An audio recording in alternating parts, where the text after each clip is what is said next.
today's the day that we're actually going to be doing my downpipe, or my hood exit for my downpipe.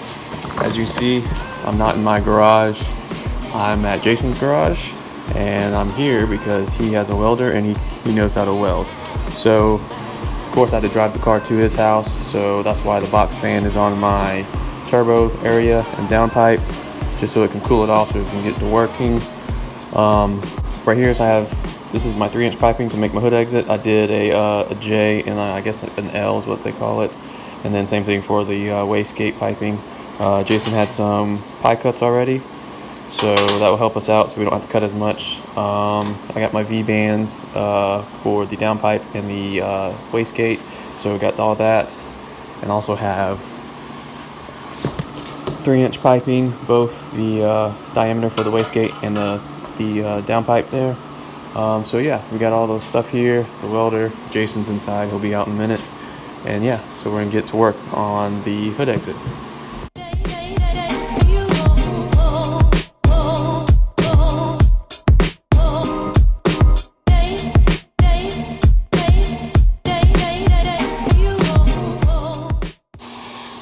Alright, we just got the downpipe off with the wastegate piping off. So I dropped all that. This is kind of a pain in the butt to do just because having the sidewinder in this car, there's not much room to get back up in here, especially having the wastegate at the bottom instead of on the top or anything like that. It's really hard to get to the flanges back here, but we got that off. As you can see, the whole reason for me doing my hood exit is because this downpipe, as you can see right here, is hitting against my tie rod, which is right, let me get the lights. That black piece right down there, it's rubbing against it when I turn to the left, and that's causing my tie rod to bend right here, and I've actually snapped one because of that.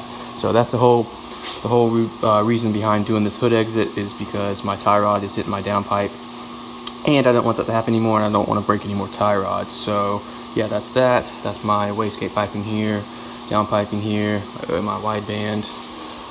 So yeah, we got that all off now. We're gonna go ahead and start mocking up the downpipe. So what I'm thinking is going from here, going underneath the manifold, coming back up through here, both the wastegate and downpipe, doing that route, going up. Another alternative would be going up here, going straight right up through here in this area. I want to try this area first if it's too complicated, or if I can't have enough room, because I have a lot of stuff back here still. I still have my heater hoses and my AC lines and so all that stuff right here. So if I don't have enough room here, then I'll go through here, but I'm gonna try that the passenger side first. So that's what we're doing. So right now, we just need to get the flanges, start making our pie cuts and getting everything mocked up for the downpipe. So I just took my downpipe off, and you can see the flange I bought here does not match the flange on my downpipe. I have a Precision Turbo, and Precision Turbo has a specific flange you need to buy, and I bought the wrong one. So what I'm going to have to do is cut the flange off this one to weld to my new hood exit, which I didn't want to do. I wanted to keep this one in one piece so I could throw this back on if I wanted to. But I'm not going to be able to, so we're going to have to cut this one off. Alright, so we got the flange cut down here. You can see I put it back on with the V-band. The route we're going is going to be down this way, down towards here. It's going to make a sharp turn here, go between the tie rod and my rear mount here, going down, straight back through here, and then straight up. And then for the wastegate you can't really see, but it's right here, the back side of it, the discharge pipe will be right here. It's going to follow the same route of the downpipe going straight up. So we're going to go turn down, then up. So that's what we're going to be doing. Okay, so we started making our first pie cuts. As you can see, here's the J here. We cut one right here, and then one right here. So you can have a specific angle going off the turbo. We're going to tape these together and then get it mocked up on the back of the turbo just to see how it sits, and then we'll go from there. Alright, so we got our pie cuts taped together. We have one cut right here, another small one right here, and then this big elbow here. We all taped it together.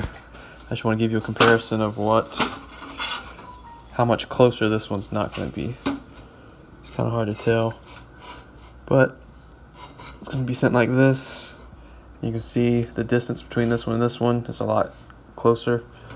So my tie rod shouldn't be hitting that. And it's kind of take the same path as the downpipe I had on it, except for the end right here. It's going to be extended a little bit further out this way and then come up for the hood exit. So it's kind of the same shape as my stock downpipe. But yep, we're going to go ahead and get our marks lined up, get these tacked together, and then finish the rest.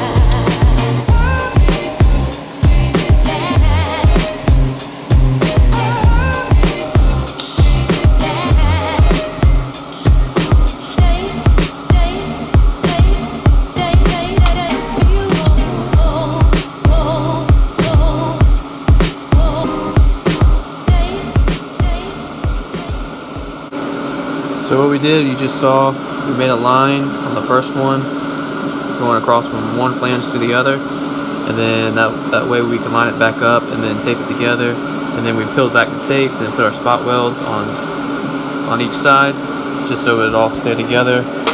So now I have my bend all tacked up, and then we can move on to the next part. Okay, so this is what we got so far. As you can see, we got it up to here, we cut a piece and then another elbow. So the more pie cuts or cuts that you have, the harder it's going to be. So if you can try to make pieces as long as you can, or use existing pieces that are already bent, that's going to be a lot easier for you to make your downpipe. But what we're doing is we're just cutting, tacking, and then measuring our next piece, marking where we need to cut it, and then tacking that, and that's what we're doing, keep on going. So right now we're working on the up section where it goes from the turbo all the way up. So we'll be working for that, the actual hood exit part here. And then after we do that and get that tacked there, we'll weld the whole thing together, and then we'll work on the wastegate, this is the wastegate flange here. So we'll be working on the wastegate after this, and basically it's going to have the same path because the wastegate sits right here, right behind it, and we're just going to follow the same path going up. So it's going to be the same process for the wastegate as this downpipe here. So we're going to go ahead and mock up the last piece here. Alright, so we were about to work on the up pipe here, but we come to find out it's kind of hard to get the whole long piping in my engine bay over here. So coming down, you have to feed it through here, then come back up. It was getting too difficult, so what we decided to do was pick a good nice point, cut it in half, put a V-band clamp on it. We made sure we had enough clearance on both sides because it's kind of my firewall's in the back and then my engine's right here. So we picked a good spot, cut it in half, put a V-band, so now it'll be a lot easier to put this in and out, take it in and out and stuff like that. So we'll put one part in and then V-band the other part in, and then you can take it out easier that way as well. So that's a good little idea if you're having trouble getting it in. If it's too long or it's a weird shape like this is, then a good idea would be do a V-band. So that's what we just got done doing. So now we're going to finish up the top of the up pipe for the hood exit, and yeah, we'll go from there. Alright, so I got the top piece cut out, and we actually went with a teardrop shape here. As you can see, it's teardrop shape. This is the top piece that I was talking about finishing up, and you can't really see because it's dark and my light died, but it goes down here, goes towards here, right underneath the manifold here, then wraps back up to the turbo back side right here. As you can see, it goes down in like that. So that's how she's going to look there. We actually just finished mocking up and tacking up the wastegate. So the wastegate is going to look just like the downpipe with the teardrop on it. That's what it looks like there. So how we made our teardrop was we had a 90 bend here. This was not this one, but a 90 bend, and then we cut part of that 90 off, and that's what made the teardrop shape up here. Here's the other piece to it, so you can see what it looks like that. But that's what we're doing, so now we just gotta weld everything up.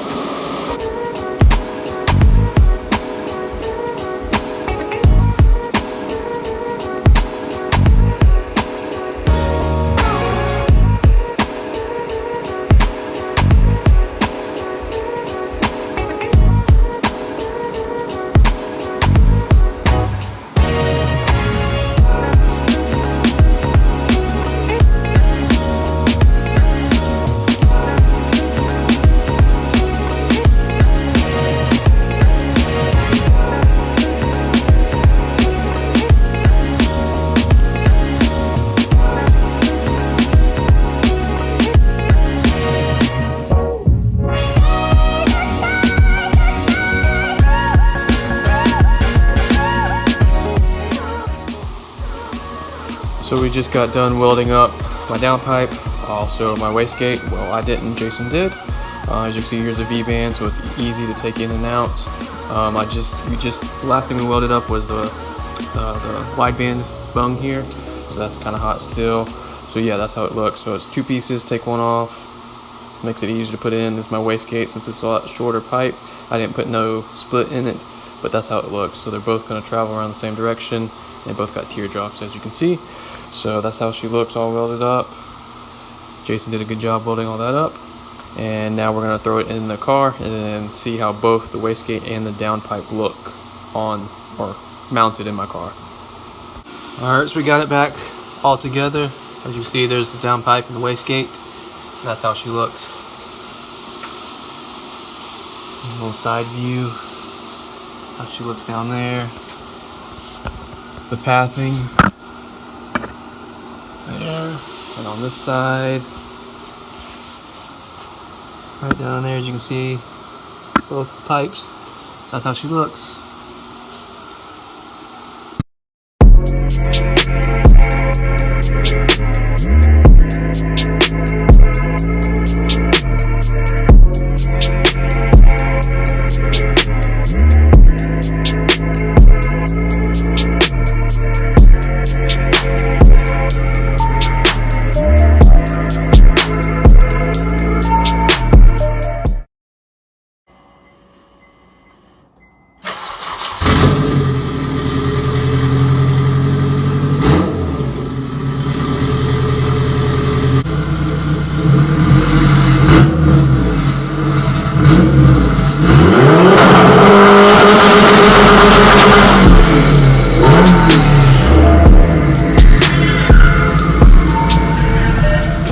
Alright guys, it's actually the next day, but we did finish up the downpipe and the wastegate hood exit, as you see behind me. Yeah, big shout out to Jason, who couldn't do this without him because he was the one that pretty much welded it all up and all that good stuff. So thanks, Jason. So here's a closer look one more time. So yeah, she's looking really good, and I can tweak this a little bit if I need to. The way we had the V-band, I can go up and down. I can go front and back, up and down, same thing, up and down on the wastegate as well. So if I can move that if I want to, which is nice. But yeah, she's all complete. So yeah, if you found this video helpful, or if you enjoyed this video, give me that thumbs up. Also be sure to subscribe to my channel so you can be up to date on what I do next to the car and stuff like that. And yeah, thanks for watching, guys.